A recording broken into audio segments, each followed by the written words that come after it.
It's not something that, because we were like, "Oh, we could build this into a SaaS product and, it'd be great." Mhm. It's just too Yeah. complex. It's just too complex, and it's really a really bespoke bit of software that you integrate deeply into that business, all their different status codes in their CRM, all the different dispositions, and then you work out the cohorts of data that you think you can have a go at, and yeah, so that's what we do, and we do it on a performance only basis. So there's no setup fees, no cost to run it. We cover all the SMS costs, etc. And the ideal client for us is where there's volume of data and we can get it working across the whole business. Well, I know that there's some of those people in my network that'll probably be watching along to this. So if you're interested, we'll drop the details at the end how you can get in touch with Lawrence in the team. I guess you've mentioned a couple of times Google Ads, Lawrence. You spend a considerable amount, and you help people who do spend a considerable amount of money as well. What would you say the most important factors for businesses out there who are considering paid search, perhaps for the first time, or maybe tweaking what they've already got to be more effective? Don't trust what Google reps say. You're Um, not the first to say that. Honestly, utter tripe. And we've got a feedback session with Google this week, and that's going to be one of the points raised.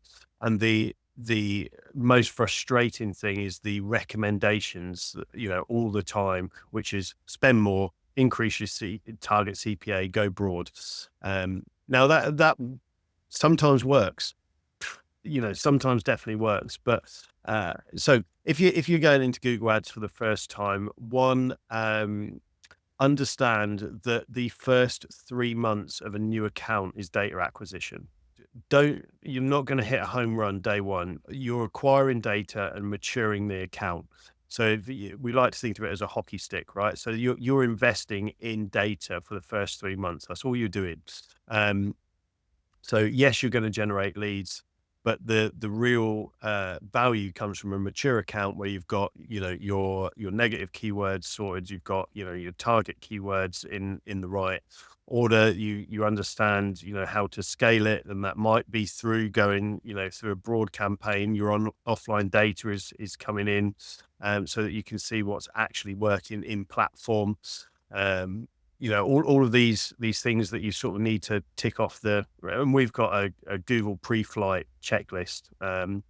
Another previous hobby of mine was flying, and checklists are what pilots do, right? So I run the whole business by checklists. I always have. So our pre-flight, Google pre-flight is, things like, right, have we got GTM installed? Has that got the conversion link through? Are we tracking enhanced conversions? Are we, putting offline data into platform? Have we got custom columns created so that we can see our lead to quote to sale percentages, down to keyword and ad level? All of these things that we want to set up. So if you go into Google and use its AI to write your ads, etc., you're going to just waste money.